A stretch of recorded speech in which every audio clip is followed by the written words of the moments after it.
zaman, setiap waktu pasti di muka bumi ini ada orang-orang yang istiqamah, orang-orang yang berpegang kepada kitabullah dan sunnah Rasul sallallahu alaihi wasallam. Walaupun kemaksiatan di sana sini, tapi tetap ada. Mungkin mereka-mereka itu tidak begitu terkenal, tidak muncul, tapi pasti ada dan akan selalu ada. Ya, apapun yang terjadi, mereka-mereka itu selalu ada dan mereka siap juga dan selalu mengatakan mana yang hak dan mana yang batil. Jadi mereka-mereka yang jujur, yang benar-benar mau mencari, ya pasti ketemu dengan orang-orang tersebut. Secara umum mungkin nggak kelihatan, tapi ada orang-orang yang jujur, yang tahu, yang benar-benar mau mencari, dia akan dapatkan. Ya, kelompok-kelompok atau orang-orang yang untuk sebagian besar orang tidak tampak, tapi untuk orang-orang tertentu dia ketahui siapa orang-orang itu. Jadi dalam penjelasan ini adalah hati yang paling dicintai oleh Allah. Jadi nanti akan dijelaskan kata-kata dari Sayyidina Ali radhiyallahu anhu wa karramallahu wajhah, inna lillahi fi ardihi aniyah. Tapi nanti akan dijelaskan. Yang ingin saya jelaskan di sini adalah hati yang paling dicintai oleh Allah, hati yang lembut, hati yang bersih dari kebatilan, dari syak, ya, kemudian dari hal-hal yang buruk. Itu hati yang dicintai oleh Allah. Dia nggak ada kecuali berbaik sangka kepada Allah. Jadi orang kalau berbaik sangka pada Allah, dia senyum aja. Contohnya umpamanya, dia inginkan sesuatu, gagal umpamanya, dia senyum. Kenapa? Dia husnudzon sama Allah. Pasti pilihan Allah sangat bagus nanti. Benar apa yang terjadi setelah 2-3 pekan, lebih bagus lagi dari yang tadi. Dia senyum pula. Jadi ketika seseorang berbaik sangka kepada Allah subhanahu wa ta'ala, maka yang diuntungkan siapa? Orang itu. Kalau muncul suudzon, berburuk sangka pada Allah, yang rugi dia sendiri. Ketika dia meminta, bermohon, dan dia tahu bahwa Allah subhanahu wa ta'ala akan mengabulkan permintaannya. Dan dia dengar dari ceramah-ceramah ustadz-ustadz, ya, bahwa kalau seseorang minta nanti dikabulkan. Dia bertanya, saya udah minta lama Ustadz, udah lebih dari setahun, nggak dapat juga. Terus muncul perasaan putus asa. Terus ada muncul perasaan, ya buat apa lagi, udah minta lama, nggak dikasih-kasih juga, udah malas dah, nggak mau minta lagi. Padahal itu detik-detik dia akan mendapatkan apa yang dia inginkan. Tertunda selama setahun lebih itu untuk kemaslahatan dia sendiri. Sebab kalau diberikan dari bulan pertama, ini orang akan berantakan hidupnya. Ya. Dan selalu yang ada di otak manusia itu, kalau minta itu, dunia, uang ini, itu aja yang dia menganggap bahwa itu yang paling indah. Padahal pemberian Allah banyak selain daripada harta kecil, bahkan belum tentu. Yang diberikan sama Allah subhanahu wa ta'ala tidak terhitung nilainya, karena saking besarnya. Kesehatan, keafian, nikmat mata, nikmat gigi, nikmat ini, nikmat semua. Wa in ta'uddu ni'matallahi la tuhsuha. Kenapa semua ini terjadi? Ya, karena hati juga. Hati yang tidak bersih. Ya, hati yang berburuk sangka.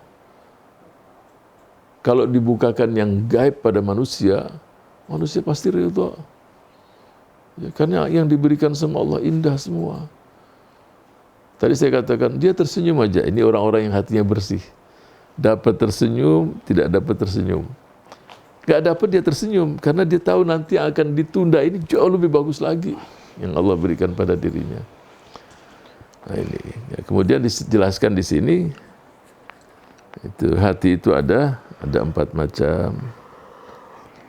Yang pertama ini hati seorang muslim. Hati yang bersih, nggak ada embel-embel, ajrad, nggak ada yang nutupi, udah muncul cahaya di situ yang terang.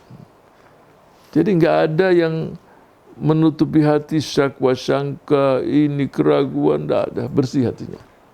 Ini hati seorang muslim.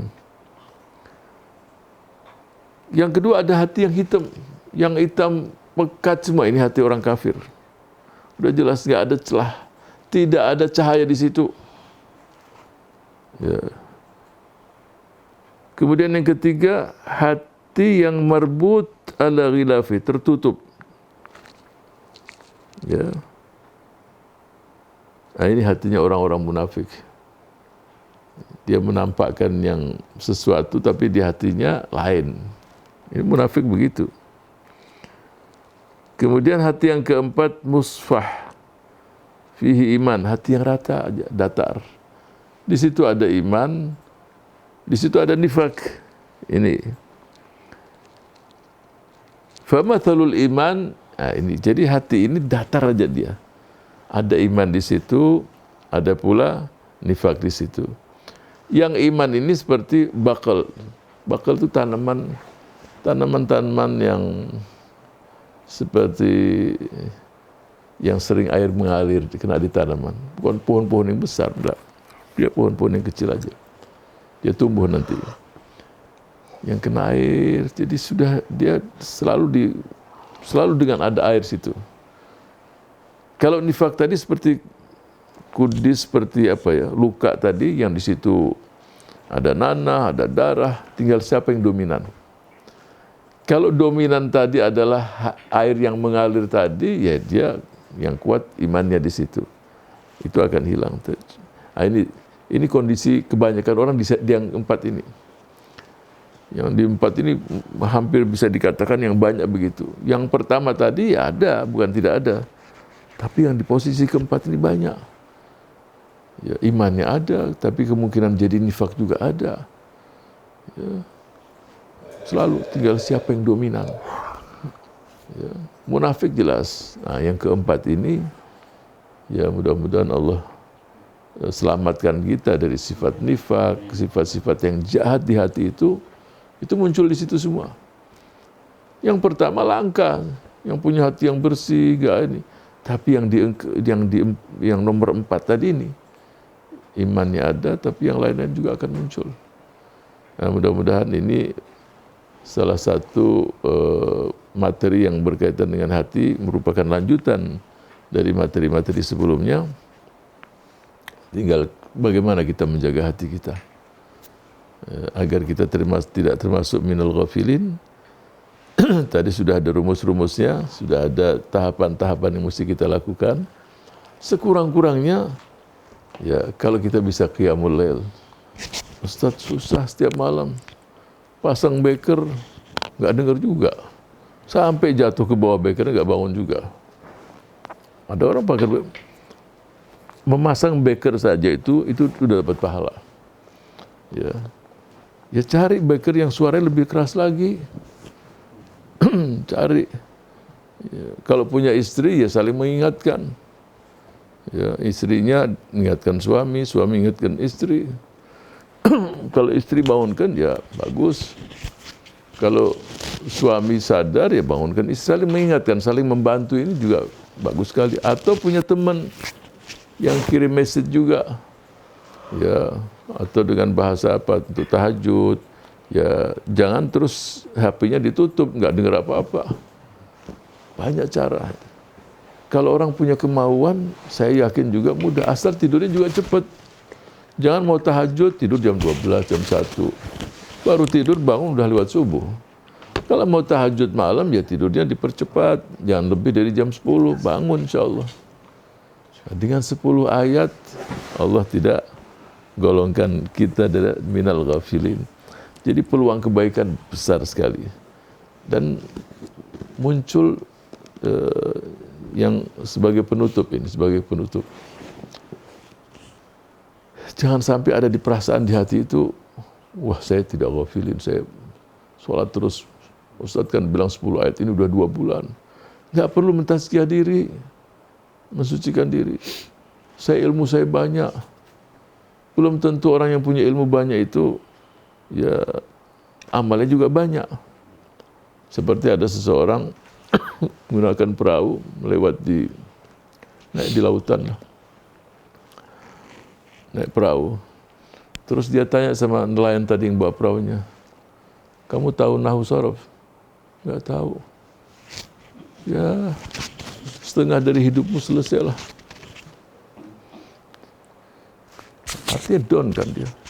Dia mah nggak tahu nahwu sorof.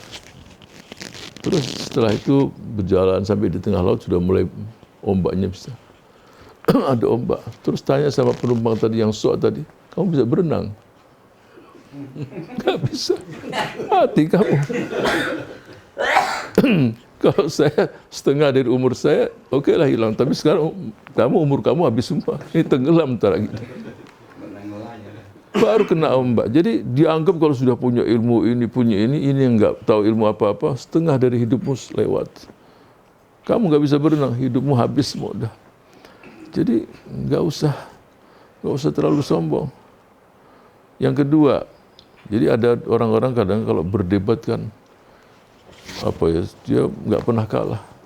Masuk dia ke satu desa naik dokar, karena nggak ada mobil. Naik dokar, dia tuk. Ya kuda kan.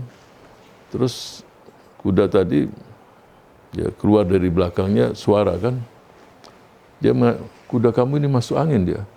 Terus yang punya dokar bilang, enggak, ini keluar angin.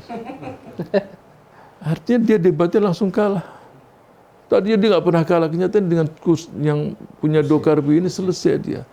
Dengan itu aja dia tahu, ini bukan masuk angin, ini keluar angin. Oh ya Allah, saya nggak pernah terkalahkan, kenyataan baru ini aja udah kalah dia. Yang satu mau tenggelam, yang satu juga masuk angin, keluar angin juga kalah. Jadi ilmu sehebat apapun jangan sombong. Kalaupun dia khusyuk ibadah, jangan takabur juga. Jangan terus cerita, anak sudah 2 bulan, ini 10 ayat, sudah 50 ayat. Nggak perlu cerita. Kalau dia menyendiri dengan Allah, dia menangis, sedih, sudah antara kamu dengan Allah. Para generasi awal tidur bersama istri satu bantal sepanjang malam menangis, istri nggak tahu, coba. Seperti Muhammad ibn Basir mengatakan, adrakna rijalan, kami dapatkan manusia-manusia di zaman kami. Tidur dengan istrinya, dia menangis sepanjang, istri nggak tahu. Di soft sholat itu, yang satu meneteskan air mata, yang satu nggak tahu. Coba antum bilang. Bahkan ada sebagian pun kalau sholat, dia majukan wajahnya ke depan. Kalau nggak basah semua ini. Bahkan sebagian pun bekas tetesan air mata itu kelihatan di wajahnya itu. Bekasnya itu kelihatan. Berapa banyak air mata yang keluar di wajahnya itu ketika dia menangis. Nggak ada yang tahu. Jadi jangan pula mentazkiyah diri kalaupun hatinya baik. Sudahlah, antara kamu dengan Allah subhanahu wa ta'ala. Wala tuzaku anfusakum. Semua orang pun nggak tahu bagaimana ending dari kehidupannya. Kalau hatinya kotor pun, ya bersihkan, perbaiki, mujahadah. Seperti Imam Muhammad ibn Munkadir, 40 tahun dia. Baru istiqamat. Baru istiqamah hatinya di situ. 40 tahun. Apalagi mereka-mereka yang jadi pemula. Ya mudah-mudahan dengan pembahasan malam hari ini kaitan dengan qaswatul qalb, dan masih ada kelanjutannya insyaallah dalam pekan berikutnya biidznillah. Mudah-mudahan nasallallahu an yaj'alana minal ladzina yastami'una al-qawla wa yattabi'una ahsana. Assalamualaikum warahmatullahi wabarakatuh.